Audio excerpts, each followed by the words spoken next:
You ever seen that movie, What Lies Beneath? Yeah, that's based off my crystal mistress. Gentlemen, let's broaden our minds. Are they in the proper approach pattern for today?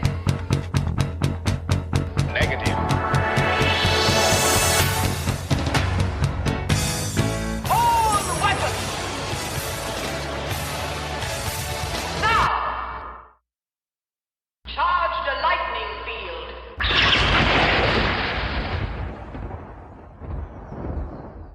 Welcome back to Dispatch Ajax. I'm Skip. I am Jake. And today we're going to discuss something that is in the, modern zeitgeist. Something people might have questions about after certain sneak peeks have happened. Yeah, I certainly have questions about it. I'm not talking about what the fuck is going on with competing Predator films. No. Well, they're pairing Predator films. I guess. But that's what it's saying. Questions. Oh, yeah. What, you know what questions deserve? Answers. They do. And vengeance. So today, and I'm going to surprise you with this topic, though it shouldn't be a surprise, with Superman coming out soon. Who? So there's this guy. Envision a world with a man. When two Kryptonians love each other very much.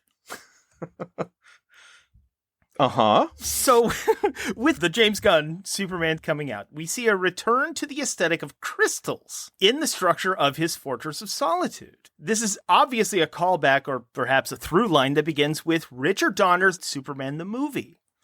Mm-hmm. Though there have been many attempts over the years of Superman lore retellings to redefine or move away from the crystal thing, it still endures as an iconic part of Superman mythos, both visually and narratively.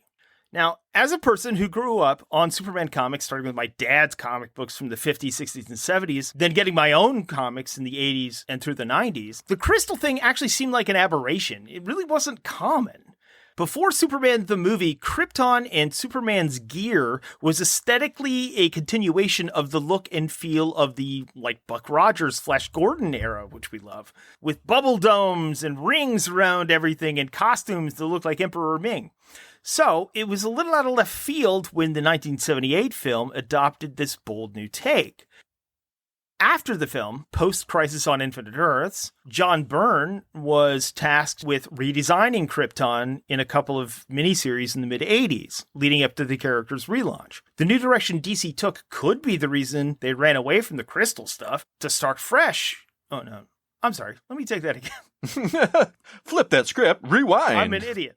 The new direction DC took could be the reason they ran away from the crystal stuff, not just to start fresh, but also because when Richard Lester took over the Superman movie franchise, the use of crystals suddenly made no sense at all.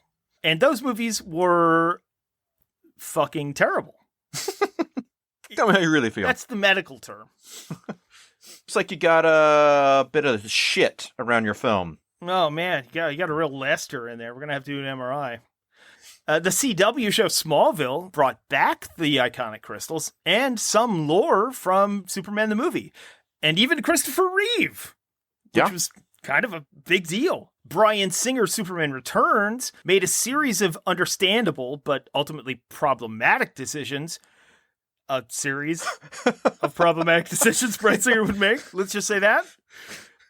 They just slip right in there against the audience's will. I need to have this young intern bring me coffee for an hour alone in my dressing room. Oof. Make sure and put some Astroglide in that coffee for me. Singer's Superman Returns did make a series of legitimately understandable decisions by going back to Donner's crystal look and trying to explain their behaviors from the first film in a way that explained a few hand-waved questions and advanced the new film's narrative. Later in the comics, DC brought back the crystals and dubbed them Sunstone. Which, just like Krypton, is already a thing.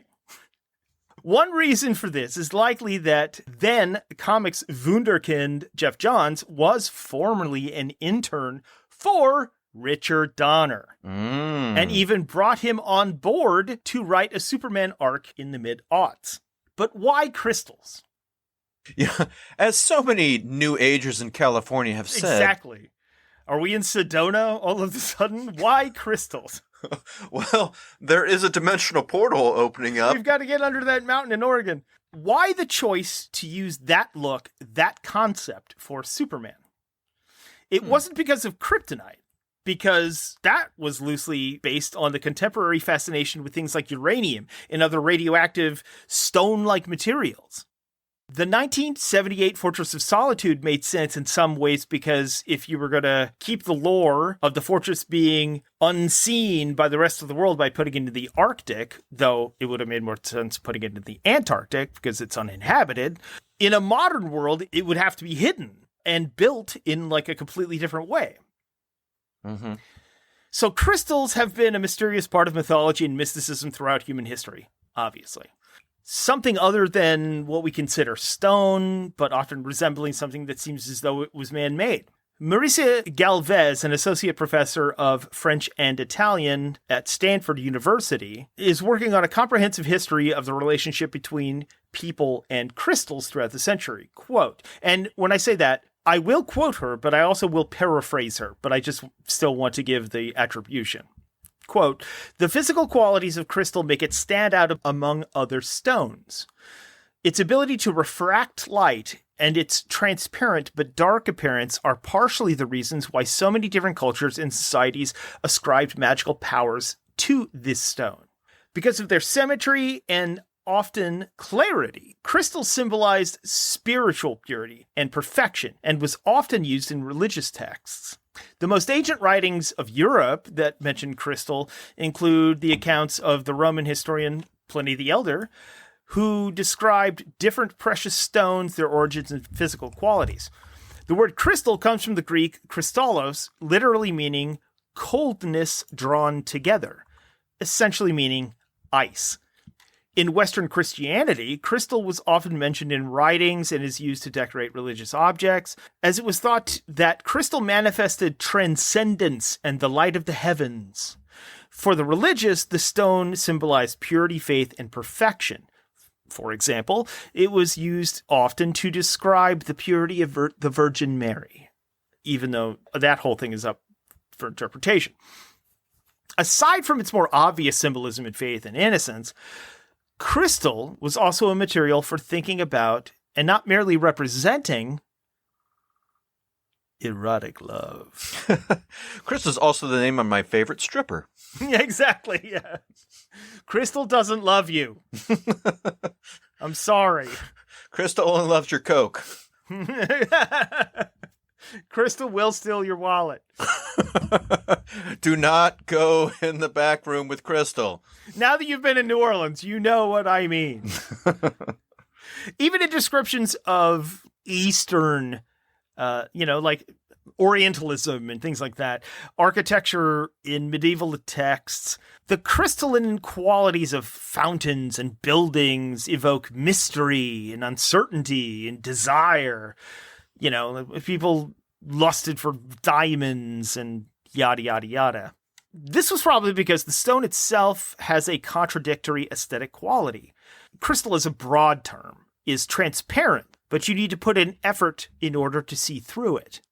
It refracts light, but it can also emit light. People have always had this fascination with precious stones, but they latched on to crystals partly because they have a contradictory physical quality.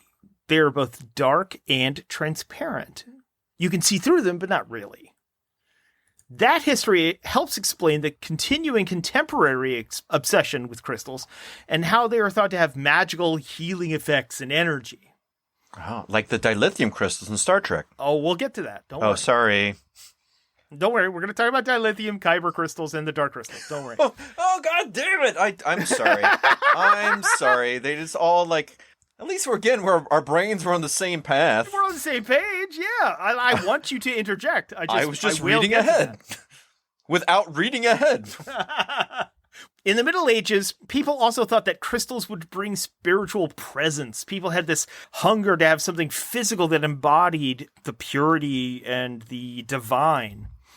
People still have that hunger now, even in a more secular world. Yeah, you can get crystal dildos right now. You can get a Crystal Skull dildo right now. You can get Crystal Skull vodka dildo. Today, by 3 p.m. I'll bring it myself. Dan Aykroyd will deliver it to your house. Yeah. Anybody need this Crystal Skull dildo? No, it's like $150. You get a blue aventurine crystal wand. He made him sound like Burt Reynolds. Burt Reynolds from SNL. Yeah. That's yep. That's your Dan Aykroyd. Well, I don't know anybody who's ever done a good Dan Aykroyd impression, so that's good as anybody. Crystals in many ways fulfill a spiritual need. Some people go to church, some do yoga, and others collect and meditate with crystals. And you know what? There's a big Venn diagram where those cross over. From protective talismans to healing tools, crystals have played diverse roles in human societies forever. One of the earliest and most prevalent uses of crystals throughout history has been as protective amulets. People believed that certain crystals possessed inherent energies that would ward off evil spirits and bring good fortune. From the ancient Egyptians adorning themselves with lapis lazuli and turquoise to the Romans wearing amethyst for protection, crystals held an important place in the lives of our ancestors. These amulets were cherished treasures for their perceived ability to safeguard their wearers from harm. People believed crystals could connect them to the divine. They could channel energy, the energies of the cosmos. They could enhance intuition. Some cultures even attributed specific qualities to different crystals, associating with particular, virtues or elements. You'll see that today. That's still going on. The ancient Mesopotamians utilized crystals as, Hittites. Hittites. That's good. The ancient Mesopotamians utilized crystals such as carnelian and jasper in their jewelry, their seals, and their statues. They believed that these stones possessed protective and healing properties, offering divine guidance. Crystals were revered as a conduit between the earthly realm and the realm of the gods, or in Mortal Kombat parlance, the Earth realm and the Outworld. I don't know why that should be important. I have no idea. Yeah, no, it's We're a geeky podcast. That's fine. Yeah. Shit, nothing's coming. I'm trying to right. scrape everything. Let's Nailing move on. it. Nailing yeah, it. Yeah. Sometimes you just gotta keep going. I mean, the Egyptians, crystals like quartz and obsidian were placed within tombs to guide and protect the deceased on their journey to the afterlife. They believed that crystals could facilitate communication with the gods.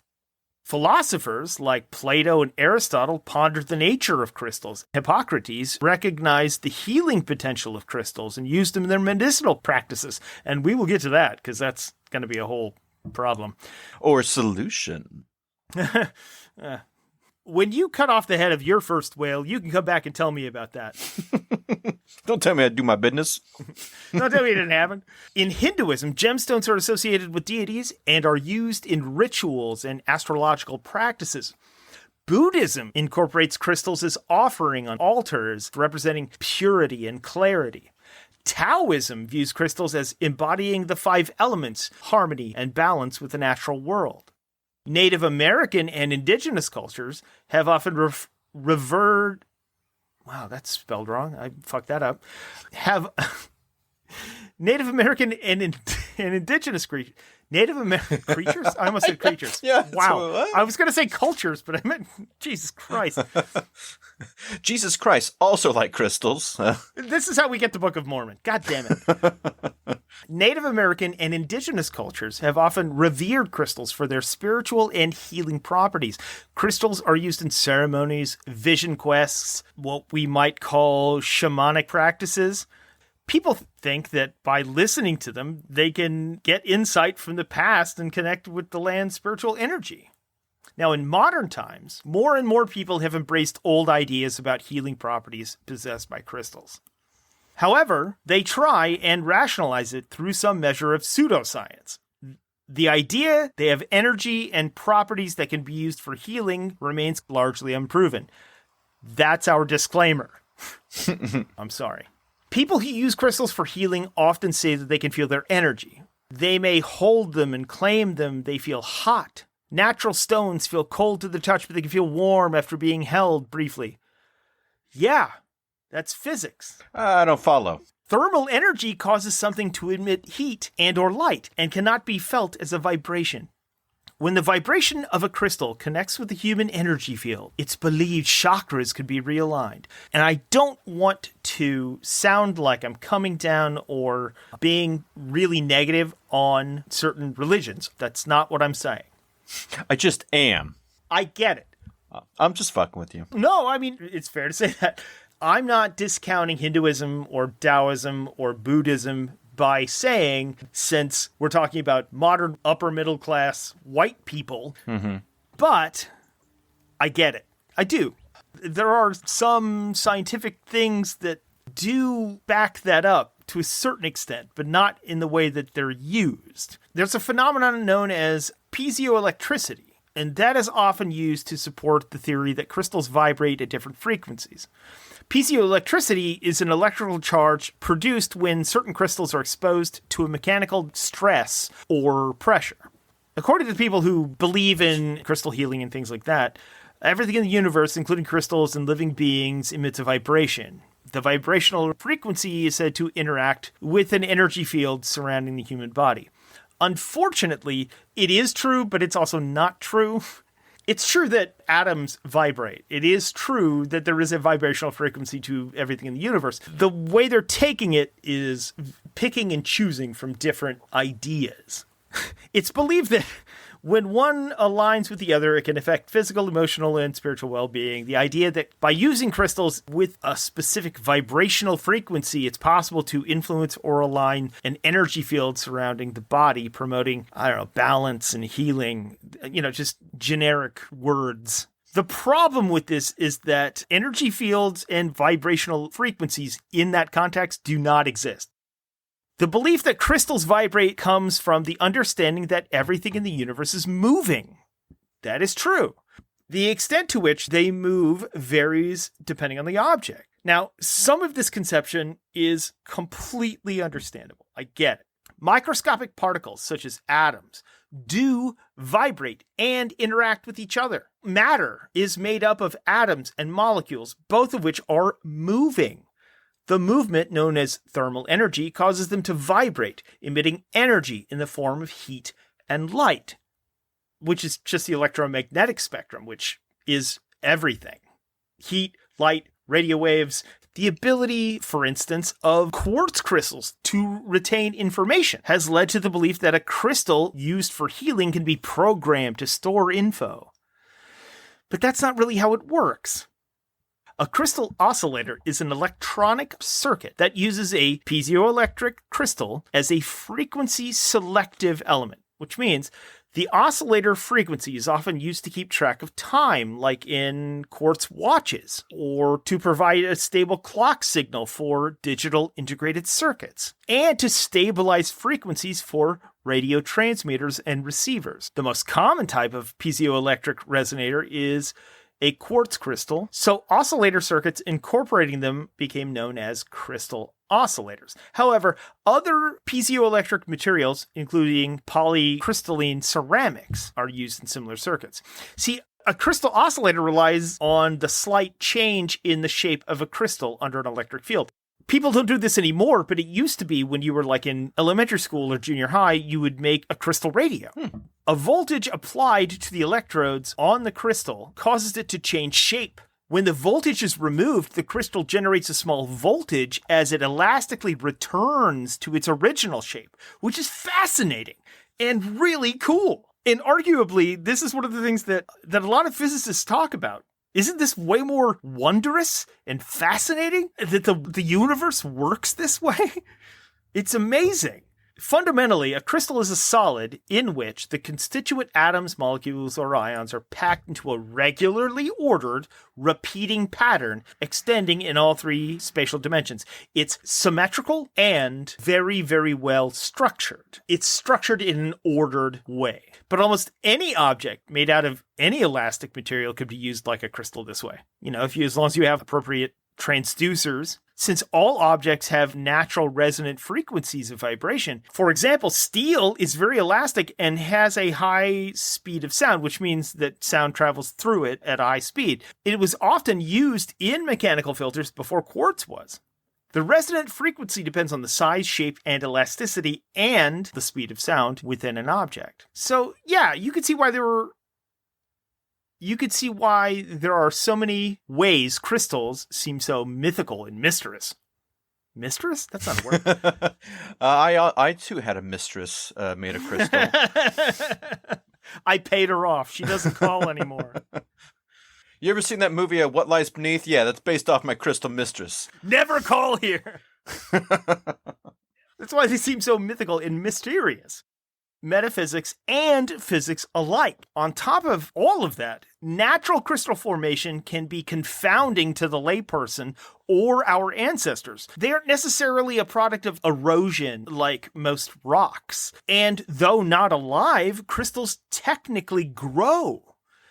Crystals grow when molecules that are alike get close to each other and stick together, forming chemical bonds that act like Velcro between atoms. Mineral crystals cannot just start forming spontaneously. They need special conditions and a nucleation site to grow on. A nucleation site can be a rough edge of a rock or a speck of dust that creates a chain reaction. That's exactly how hail works. You can't have hail unless there's a speck of dust or something to form the ice crystals around. And then it falls down. It's not heavy enough to fall to the ground, so it goes back up, forms more ice crystals, comes down, same thing over and over again until it's heavy enough to fall out of the air. It's the exact same thing, which is fascinating because it's not ice, it's not water. It's a mineral created by the earth that's completely different. At or near the Earth's surface, a lot of molecules are dissolved in water. They flow through over the ground. If there are enough molecules in the water that are alike, they will separate from the water as solids. If they have a nucleation site, they will stick to it and start to form crystals. Rock salt, which is actually a mineral called halite, grows exactly the same way.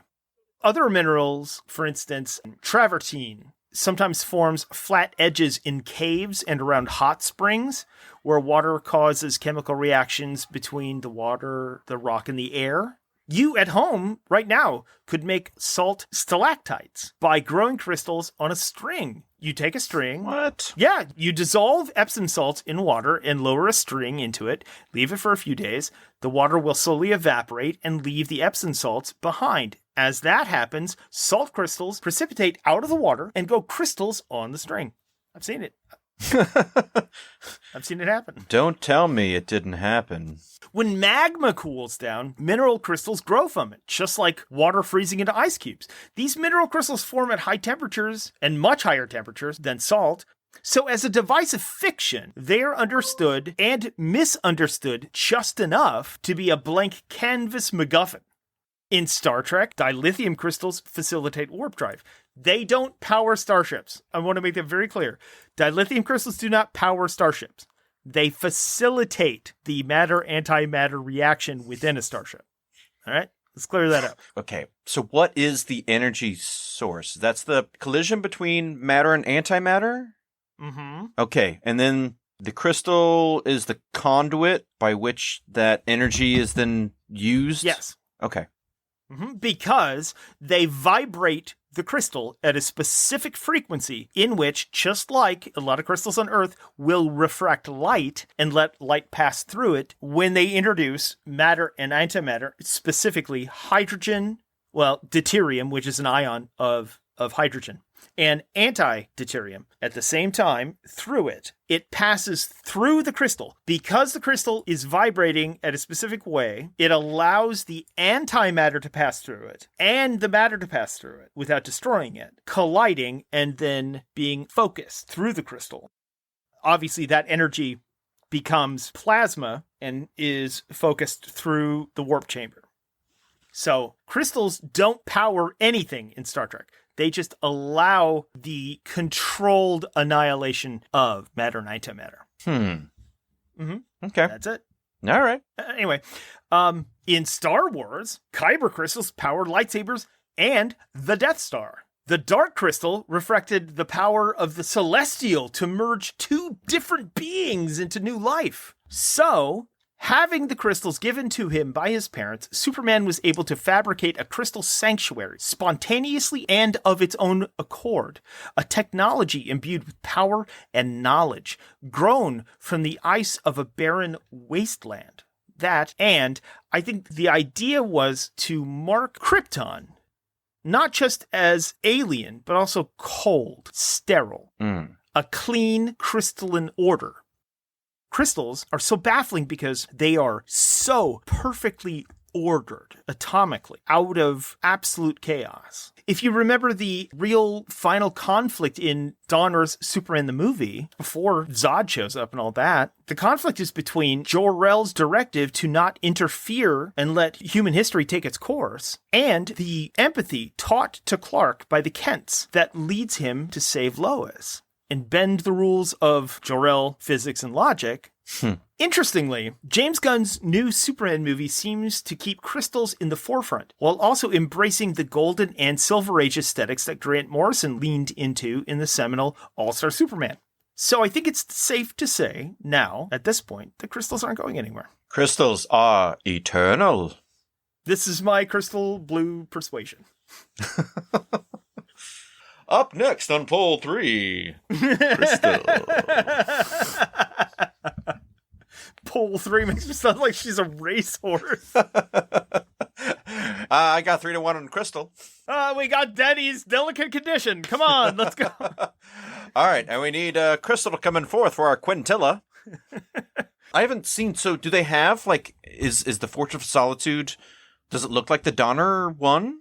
Yes. Okay. It does. I guess it's just kind of become ingrained in part of the Superman mythos now that you can't deny it. You had all of Superman lore up until Superman the movie. That's all just Flash Gordon, Buck Rogers shit. And then you get Superman the movie and they do crystals. And then they go away from it. And after Crisis, they don't do the crystal thing anymore. It wasn't until Jeff Johns started reintegrating the crystal thing around the time that Superman Returns came out that they brought that back into mainstream DC lore. And even after that, with Snyder's Man of Steel, they completely ignored the crystal thing. While you're talking, I looked at the history of the Fortress of Solitude, and it's like, what did Snyder do? Because I didn't really remember. And it's like, no, it's nothing really like that. No, it's a ship that crashed in the Antarctic, I think. Yeah, talk about sterile. He threw the green crystal into the Arctic, and that created the Fortress of Solitude. Why would it be green if kryptonite is green and all that? That doesn't really make a lot of sense. Some of that is hand-wavy with the Donner stuff, and that's fine. The Lester stuff, they try and use that, and it doesn't make any sense. So I think that DC was trying to run away from the Lester stuff as much as they possibly could. Just like they ran from the Joel Schumacher shit. And then when Jeff Johns came aboard, he helped bring that back. That's when they get the Sunstone thing. And that's when you get what you have now in DC lore with how crystals work with Kryptonians. Yeah. I guess it's so replaced previous ideas. Yeah. When I think of, say, the man who had everything. For the man who has everything. Yeah, for the man who has everything. I envision it in my head of being like a crystal structure. Because it was set in the Arctic. Before that, he lived in a mountain. It was like a hollowed out mountain that he made with the giant key. Yeah, I remember the giant key. Just so ridiculous. In All-Star Superman, they actually do a really good riff on that, which I think is very, very good, where it's just carved from the heart of a neutron star, so it's not a giant key, but it's the heaviest key in the entire world. Yeah. That's fun. But, when you get to the modern era where you can't do that anymore, because satellites and cameras and people traveling across the Arctic, that doesn't make sense anymore. So it made sense that they had to be like, well, they had to hide it, and then you can grow it out of the ground. No, a lot of that, even like you said, in The Man Who Has, for The Man Who Has Everything, it's because it was supposed to be in one of the two poles, so it was ice. It literally wasn't until 1978's movie that they established it as crystal. And crystals in general are fascinating. I understand why people are interested in them. They do seem sort of antithetical to what we know about the natural world, Like you get rocks and you get man-made stuff and you get glass and you get that. But crystals form naturally and they grow without being alive. And it's not mysterious, even though it kind of is, because I should have, but I didn't even get into time crystals. Or crystal skulls, or the crystalline entity. I know, I kind of wanted to do all of that, but I didn't have time. Yeah, we have something that it's so permeated so many cultures, so much of both fact and fiction. Mm-hmm. You've got to cut everything off at some point, you know. It is the perfect MacGuffin. You can just say it's a crystal. And because, crystals are used to store information. They do emit energy. They do vibrate. They do grow. All of these weird things that don't make a lot of sense compared to the rest of the natural world, they're an easy thing to use for narrative MacGuffins, and that's just what they did. It worked in Superman 78. It's just as fascinating now as it was 2000 BC. Oh, yeah. 350,000 years ago. Yeah. When we're in caves and we see crystals form because of mineral deposits or whatever. Yeah, it's just as fascinating now as it was then. Thanks for listening to the latest Crystal podcast, where we discuss all things crystals. Mm-hmm.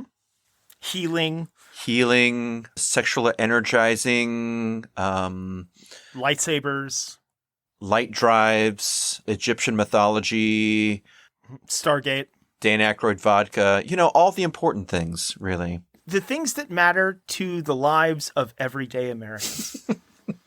We're going to start our Crystal platform. You and I, co-president, vice president, Howard the Duck. A crystal version of Howard the Duck. Like Emma Frost. Yes, exactly. I knew that's where you were going, yeah. Until the next Crystal podcast, we've hoped that you've enjoyed the episode. We've definitely enjoyed this journey together.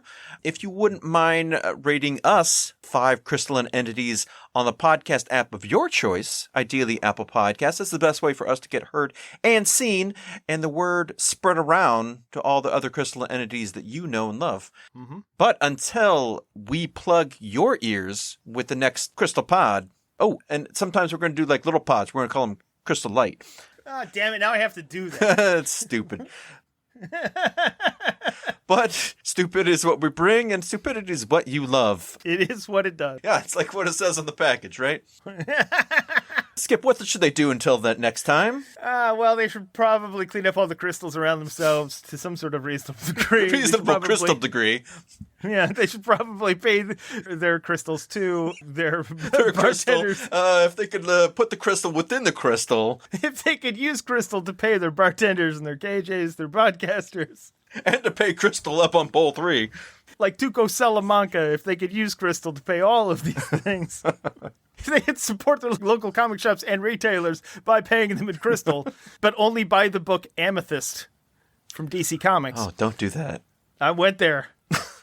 Well, somebody had to. Really, though, I was kind of holding on to it, being like, well, I got to say it at some point. It's a living. You don't know this, but Jake is a small pterodactyl that lives underneath my desk. I've got to do pods, I got to do blowjobs, and I do garbage disposal. It's weird because he doesn't have lips. It's what he likes. But he does scratch the recordings of our podcast into a vinyl for some reason. I got these wings. What else am I going to do with them? That's your beak. That's weird. Just end it. We would like to say Godspeed, fair wizards.